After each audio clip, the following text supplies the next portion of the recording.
Hey guys, crew at Blind Wave, I'm Eric. I'm Rick. I'm Calvin. I'm Aaron. And we're back with Star Wars The Clone Wars. Emphasis Star Wars, because it feels like we're getting to the nitty gritty of what Star Wars is. Last time on, what happened? Yoda heard a mysterious voice. It wasn't so mysterious. We've heard it before. It was Oscar Schindler. It was Schindler. And on his list of things to do, go Dagobah, go to Origin place. And find you. Yeah. He has to go to EA Origin. That was the other one too. EA Origin. What? Find you. Find you. Yeah. Kaiju? No, because he will find you. Yeah, okay. Anakin also helped, and Obi-Wan very much defended Yoda all the time. Everybody's like, well, maybe something's wrong with him. And Obi-Wan's like, fuck you. That's pretty much what he said. I think that was a quote. That is indeed a quote for this child show. Yep, the adventure has just begun. Where we go next? With R2. I knew that. The place Qui-Gon spoke of. I believe this is.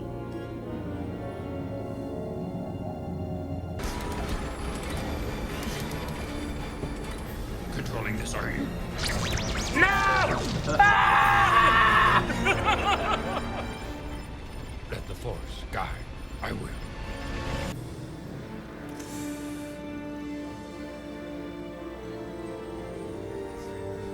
Looks like the bottom of Aaron's feet.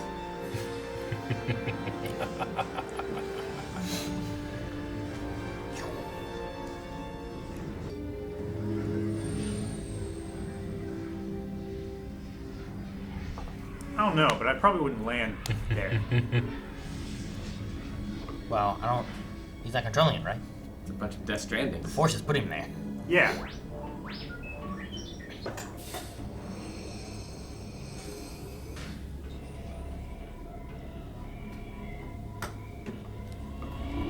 There, you see? From inside the planet, life emanates. Need this. I will not. No. Wait here, you must. A journey for me alone. This is. Safer, here you are, my friend. But if something happens to you, I'm stuck. Wow, shit. I always want to know what Archie's saying. He's the only one that can cuss. Yeah. If you die, I'm keeping this. No, all the aliens that don't speak basic can cuss too. I guess. Poodoo. What does that mean? Shit! You know, like. Look at the visuals in this, Jesus. To me, thinking like, is that a plant or like a octopus tentacle thing? You know, it has suctions on it. Yes.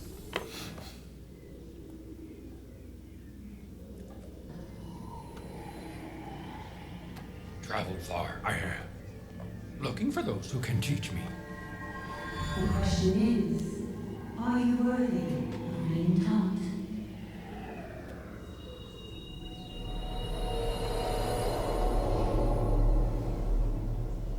We watch and study all who are strong with the Force in the universe. Now come, we are to begin. It's like what our Jedi did in our fan film. Cousins, I have a guest. You should not have brought him before us. Oh, nonsense. He is full of the Force. Can you not feel it? But why him? He is to teach one that will save the universe from a great imbalance. For this, the great gift will be his. He has no idea what he seeks, the responsibility he will have. So unsettling. Do I have a blessing that the training can begin? It is so. We are one, and one is all.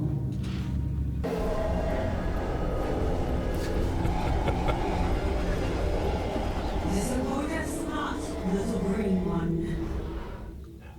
Even here, people calling him Little and Green.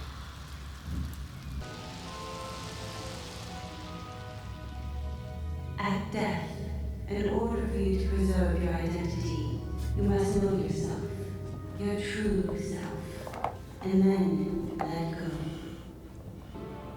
Free yourself, you must. A Jedi Master, I am. Know all that dwells within, I do. Mastered my weaknesses and conquered my fears. I have. Have you? The visuals in this are just fucking insane. Yeah, they are. It's very different, I feel like, than most things we've seen in Star It's Wars. like White House. Like, Mortis is very different than what we had seen in a lot of Star Wars. And you see this, and this is very different too, you know? Yep. But it's,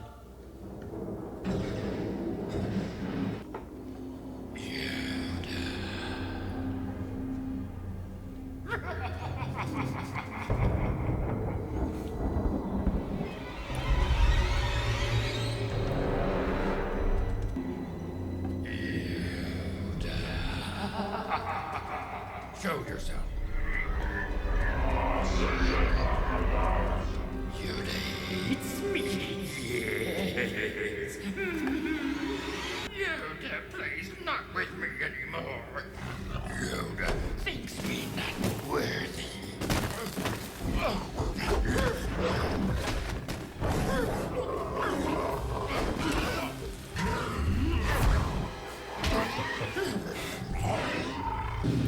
It's just Persona.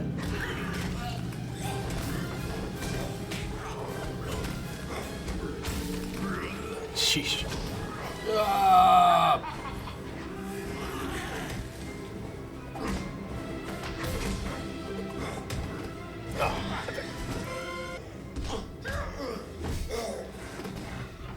Why do you hate what gives you power?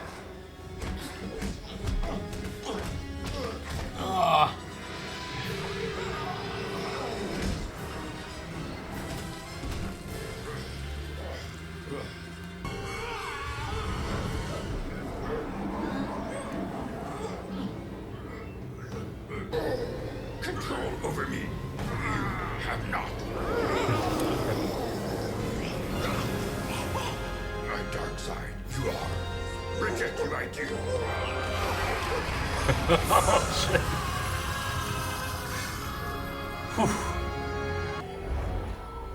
You have conquered your hubris.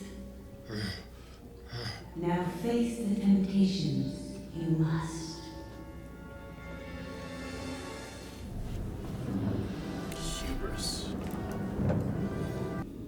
Deep in your core, you felt that we had nothing to teach you. But you must trust in our teachings if you are to succeed. Ready I am. For what comes next?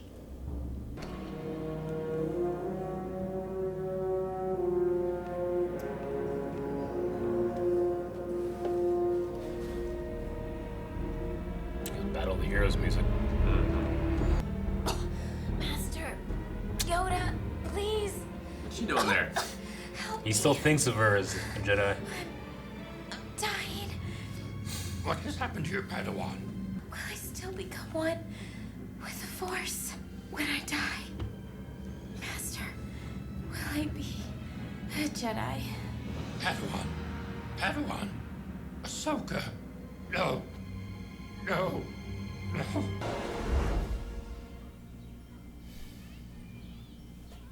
The temple is beautiful, isn't it, Master Yoda?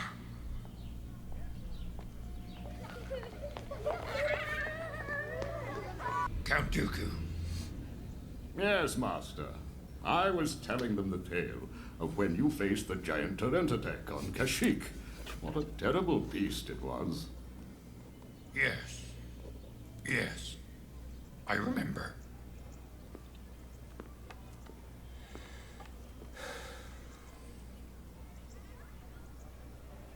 No. Wrong this is. Lies these images are. Lies.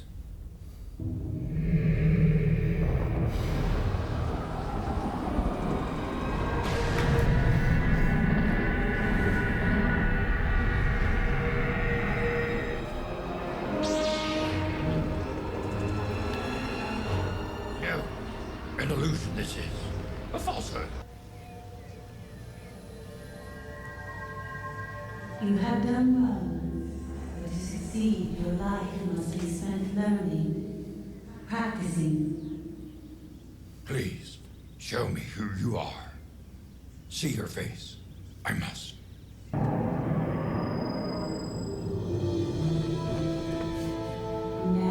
you see, we have achieved what you seek and live between the realms. Dead you are? Yes. You will travel to Moribond. Moriband. Journey through the ancient homeworld of the Sith. Face all that you fear. All that haunts your soul! Sheesh. Hey! My Uber's here.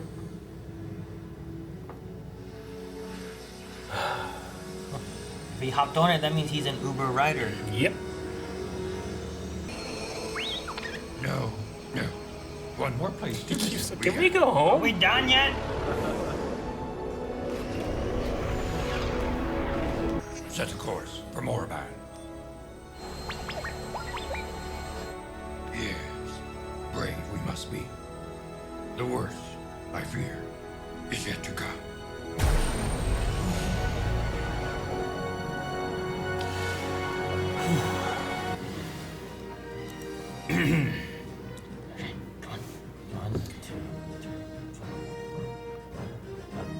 Ready and now. No! You Full length! accidentally. Back to you two. So hard to do.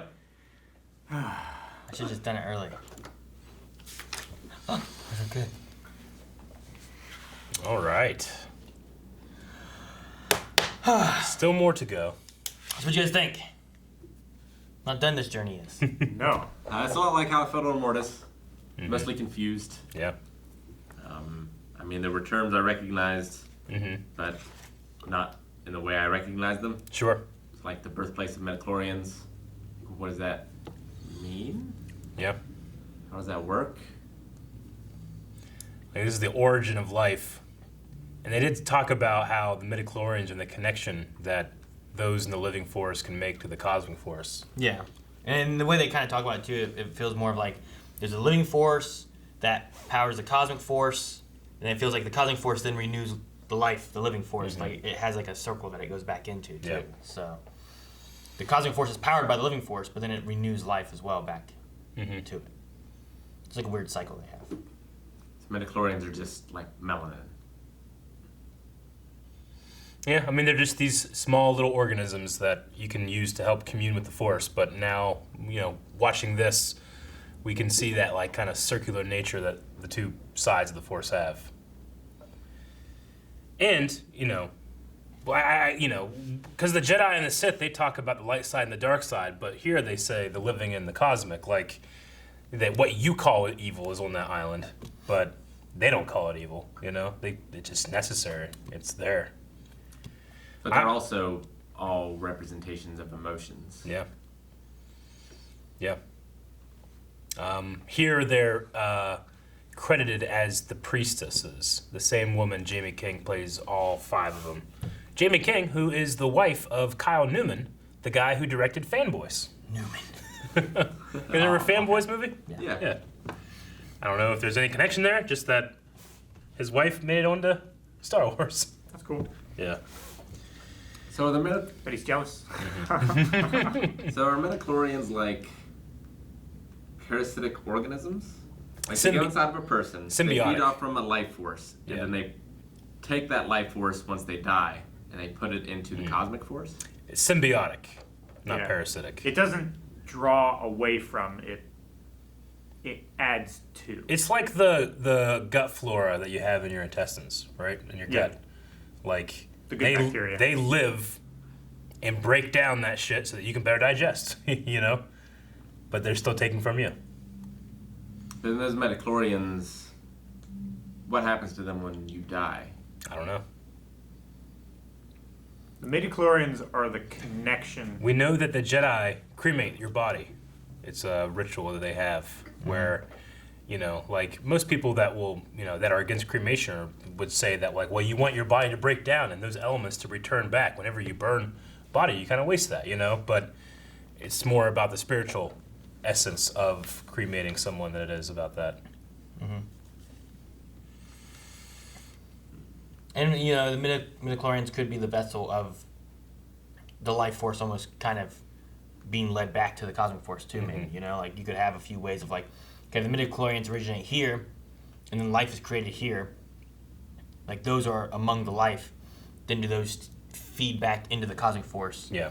Like how is there? Yeah, does it feed back into the cosmic force and then like dissolve, or do they then like go back and come into another organism? They renew. She said like they Is renew it like a each bucket other. that comes over here? The cosmic force is like here. We're going back. Yep. And then we'll sit in this living organism until it passes, and then we bring its living force back to you. Yeah. And it just cycles and repeats. It could be like that. And then since they're inside organisms, and some organisms might have more midichlorians than others, and those things are meant to help with force energy and carrying force energy, that can be what grants a Jedi or a living organism more force power than others, just because that connection to the force from those midichlorians are present in an organism, you know? But what is... It's similar to like atoms that like the atoms that make up our body were once forged and spread throughout the galaxy in the engine of a collapsing star, right? That spreads out, and that's eventually what what we're made of, you know, like in our world. Whereas in this world, it's not random, right? Like they know that Anakin exists, and he's the one that will bring balance to the Force. So they believe, yeah. That's the belief, yeah, true. So like they gave him more midichlorians to make him that, or something did. Not necessarily these priestesses. I mean, you can say maybe, but it's also, it might not be because Anakin is the chosen one, he has a lot of midichlorians, or because he has a lot of midichlorians, he is the chosen one.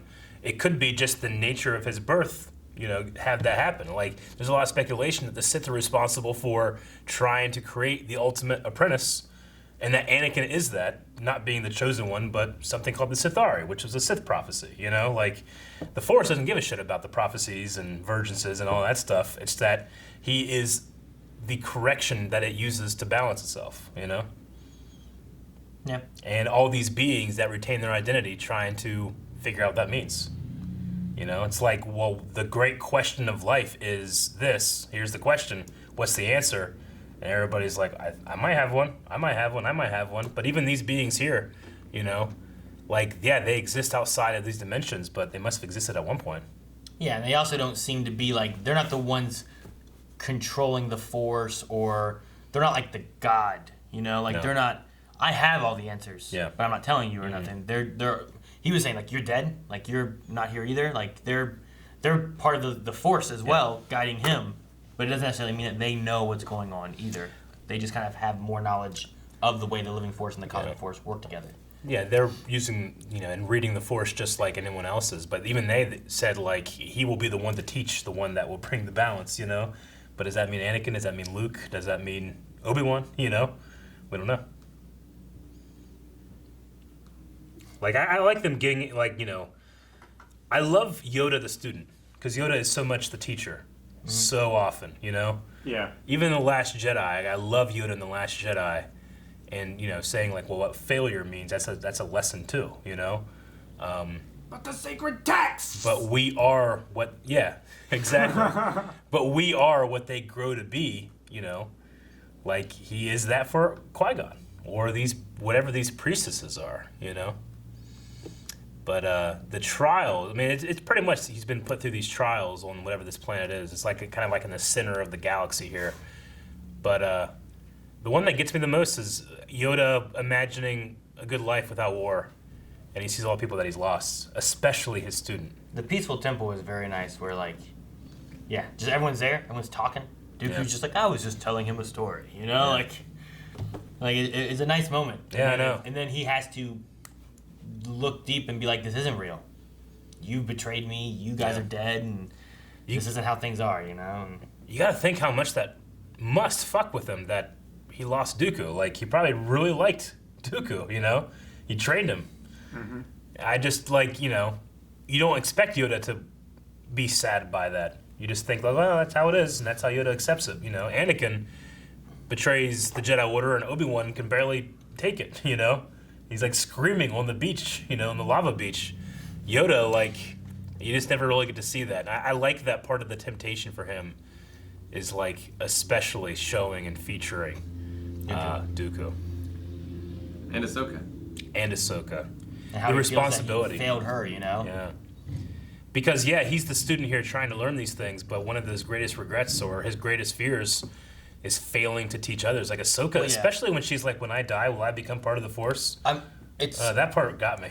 Well, the part I think that got almost more tear-jerking was him, like, he sees everyone dead, and then after Ahsoka dies, like, he's going through this moment of, like, I wasn't strong enough. This is my fault. I should have been able to stop this, and I didn't, you know? Yeah. And he's taking the blame, even though he's, like, sure, he's a Master Jedi, he's wise, a lot of people look up to him, but it wasn't just him, you know? Like, lots of people made choices and stuff, too, but he takes the blame of it. And I also really like his dark side manifestation. I mean, it's very Evil Yoda, Gollum-y, you know, like that's what it really makes me think of. But I love the idea of, you know, don't like push it away. Accept that it is part of you, and control it. But know that you can control it. Whereas if you just deny that it exists, it gives it strength because you're worried it can control you. Where you should just acknowledge it's there and control it. It's kind of like Dexter in a way, where like he has his dark passenger thing, right? And it's like, well, if he just denied that, eventually it would probably catch up to him, and he would just hurt somebody do that bad he cares things. about.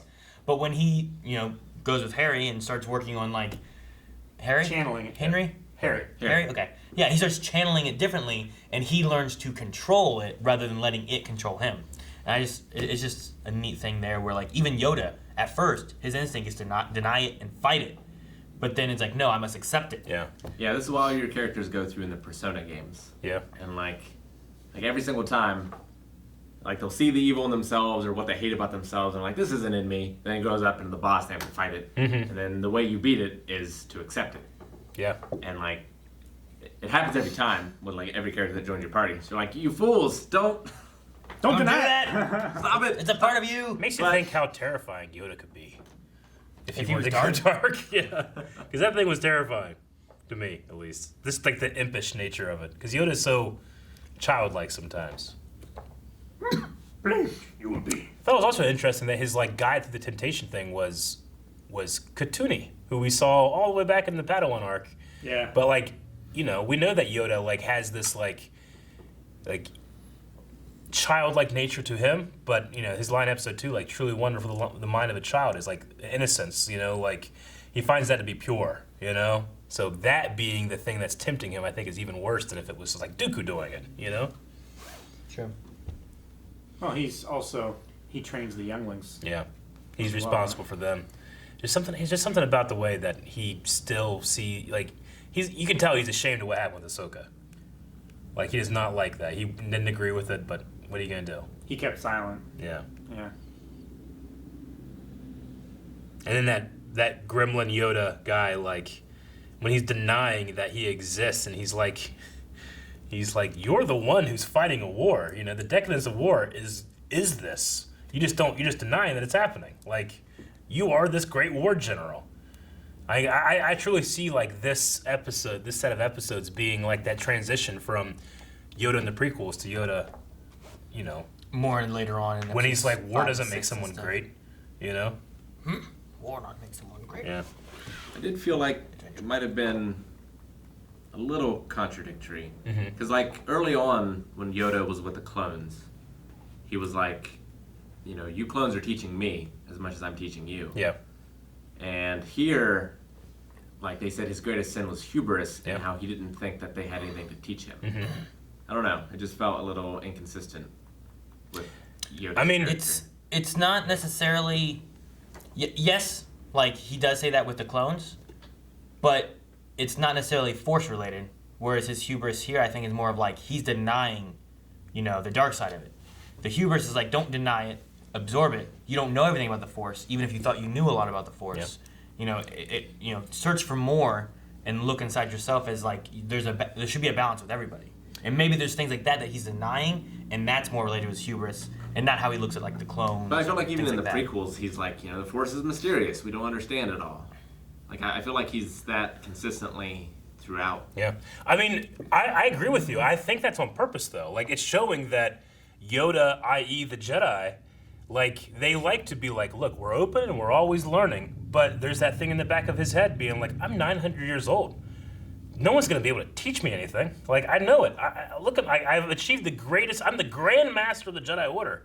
Like, that's the hubris he needs to get over, is the fact that he is proud of how good he is and thinks that I can't be taught more. When he's talking with his clones, I love that he's like, you know, individual as you are in the Force, bright you are, you know? Like, celebrate your differences. Here's the things that you are. And yes, I can learn things from you. But in the back of his subconscious, he could really be thinking, I'm not really going to learn anything from him. I know pretty much everything. And he needs to be taught the lesson that, hey, you're about to fail. And that's because you're proud of how smart you are, how powerful you are, you know? But I also feel like he just got that with Qui-Gon. Yeah. Because, like, Qui-Gon just proved to him, well, I don't know everything. Mm-hmm. But did it break his hubris, though? You know? Was he still denying his dark side?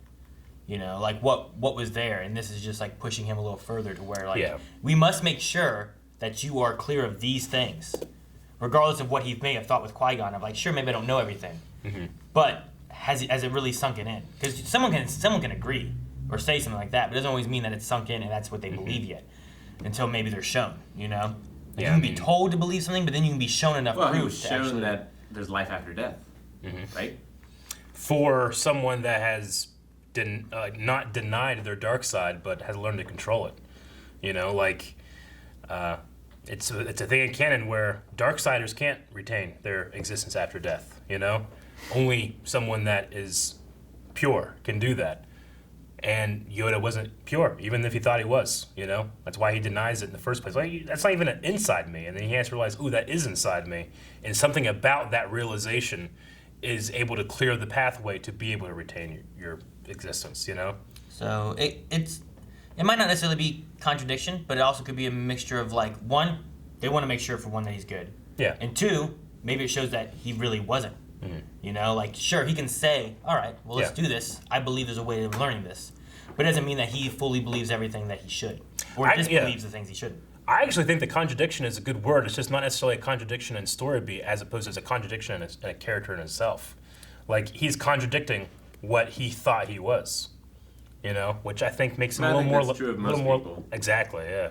And this makes him more layered from the fun Muppet we have in episode 5, where, you know, he's just the perfect teacher. Because so much you look at him as being like, he is the smartest, wisest Jedi. He's one of the oldest ones, so he knows a whole lot. And that's the person, like, if you want to learn anything about Jedi, you go to Yoda and you'll know everything about being a Jedi. Yeah. And then in this bit that we've been going through, we start to learn, like, oh, it's not. There's more things that he needs to know. Yeah. He starts to learn there's more things he needs to know. And then he gets to hear to where, like, he's being pushed to have to learn it, or else he's not able to go further. Mm-hmm. And he has to come to that belief. Like, if he just kept fighting that, you know, he would just be trying to fight his hubris, and he would never come to terms of, like, you are part of me, and I need to accept that. Yeah. So, I think, yeah, the idea of, like, the contradiction within himself is what it's trying to show of what maybe he believes, and whatever. I think the typical watcher would believe that as well of Yoda, of, like, the biggest, you know, best Jedi that there is Yoda. But maybe that's not true, and maybe Qui-Gon was on the right path, but he was looked at as being the outsider of Jedis, you know? Like, not the proper way to go about it. Well, I mean... Maybe he was the right way to go about it, you know? Clearly he was, because he advanced himself further with his own understanding of the Force than anyone previously had been able to. Mm-hmm. Sure, but you, like, as far as, like, just watching the movies, I think in a general sense, a lot of that people don't maybe get, you know? And they look at Yoda as being the prime Jedi. But Qui-Gon focused more on the faith and not the religion. Yeah. Maybe. Yeah, Qui-Gon was, he's like the only one you ever hear in the movies talking about the living force and that cosmic stuff, you know? Because he had made some kind of pilgrimage to this planet as well. He just never finished it. Yeah. And if you go back and look at some of the stuff that happens with him, if you're just watching the movies too, you might be like, well, Qui-Gon was wrong. Yeah. He shouldn't have brought Anakin in. He should have listened to Yoda and Mace. And they said no. He fucked it up. Yeah. He's the bad guy, you know? Or you can look at some of the other things and what, you have Mortis and different things pointing at different things of the Force, and who knows what would have happened with Anakin had they not gone the path they went, and maybe balance never would have came through. And if Anakin wasn't there, you could have still had Palpatine take over, and the Sith and Empire just ruled for a long time. Yeah. Like, would the Force have chosen another? Maybe. Like, could it have? Could it have not? I don't know. And was the fact that Anakin was created because of the Force? Or was it, as like speculated by different people were like, well, maybe, the talk that Palpatine has with Plagueis and stuff, talking about creating life and stuff like that, was there some kind of weird thing happening where they accidentally created life, but somehow maybe didn't know where it was or what happened, and that's how Anakin became so powerful, because they were using midichlorians to create life, which is what they talk about is happening here. But they were doing it in like a, it's that thing of Frankenstein, right? Like trying to become God, like they wanted to create something. But that's then if they did and they succeeded, was that the will of the Force? Yeah, and was that the will of the Force, I don't know. Is that the mysterious ways the Force works in? Because I think, you could look at things of like, especially looking in the newer movies, like Palpatine was obviously looking for ways to live forever. And is that something he was doing and accidentally made Anakin? Yeah. But unaware until episode 1 that he even existed. Or was Tatooine just is it very close to this planet? And like she was inhaling all those midichlorians. Just got her pregnant. Maybe. They just have a can of like midichlorian. Whoo! Yeah. Like vaping. This planet is like Puffing duster. smack in the center of the galaxy. Most galaxies have like a major black hole in the middle of them. This planet and this existence is like towards the center, whereas Tatooine is in the outer rim. Like I said, like I've journeyed far, so I figured he was heading like to the outer rim because Coruscant's close to the middle, isn't it? It's one of the core planets. It's in the core, yeah. But like this is the kind of thing like you can't go here. Yoda was able to go there because the Force literally took his ship. Yeah. But you also got to remember, he traveled from Coruscant to where Dagobah is. Yeah. Wherever Dagobah is. Then back into... Yep. And now he's got to go to... Now he's Morabond. going to Morabond, the ancient homeworld of the Sith. And before we get into it, some people might say, wait a minute, I thought Korriban was the ancient homeworld of the Sith. Well, when George Lucas heard that, because that was made in the EU, and he likes to take some EU ideas, but he was like, Korriban, it's too close to Coruscant. Let's rename it. And they're like, well, we can't rename it. It's been part of this story and expanded universe canon for 30 years. And he's like, renaming it, Morabond. So now it's a thing where it's like, well, the place has multiple names. Some people call it Morabond, some people call it Korriban, but Morabond is where Yoda's going next. Yeah. And I think one I heard too was that there was another planet named Korriban that, dang, how did it work out? I feel like there's another story I heard too where like Korriban was like moved to. Yeah. And so we were like, oh well, that's the homeworld of the Sith. I was like, well no, like there's like a difference between like the Sith, which is like also a race, and the Sith, which is like a religious kind order. of thing too. And I've heard some things like that, but yeah. I think the main reason it was changed though was not because of any of that stuff. Yeah. It's just Lucas being like, I like this name better. Star Wars is mine. And he sells it. But to keep things like, Dave Filoni's probably like, damn it, they're going to be real pissed off that that happened. So I think he snuck in. Maybe Lucas probably wasn't involved in this. But Dooku says, on Kashyyyk, we fought a Tyranids attack, which is from Knights of the Republic, which was this big, giant kind of hulking creature that would like go around different like Force strong areas that you actually fought in that game. So it's cool that they kept that part in there. I think that Dave Filoni might be being like, oh no, I give, I take, So. Eric, the way you're like, I give, I take. I was like, that's reverse. It's like the cosmic and the living. Yeah, just. Yeah. But yeah, so we continue on to Morabond. You guys got anything else? R2 should really have told this to somebody at some point. Yeah, well, he just wants to go home. He's like, He may also have been sworn to secrecy. What's he gonna say? Well, I went to this swamp place, and he got out, left, came back, and then I went to this place with this big light. He got out, came back. Well, the thing they say there too, and the way I took it may be this, but it may be wrong.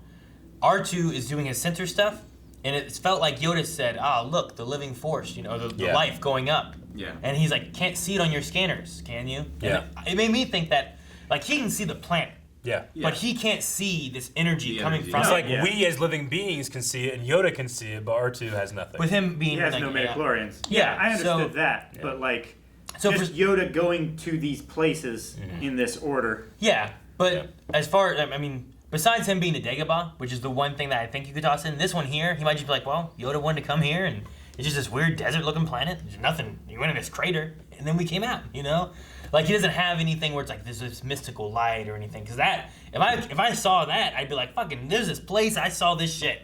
You know. But Yoda might have just been like, this place is worse than Tatooine. You know, like I don't want to come back here. I think R2 just gets tired. Like no one listens to him. Like, no, I gotta go get Ben Kenobi because Leia wants me to do this. And 3PO's like, shut up. No, you don't. Like, all right, fucking, I'm not saying anything. Vader made you, by the way. Ha! I'm leaving.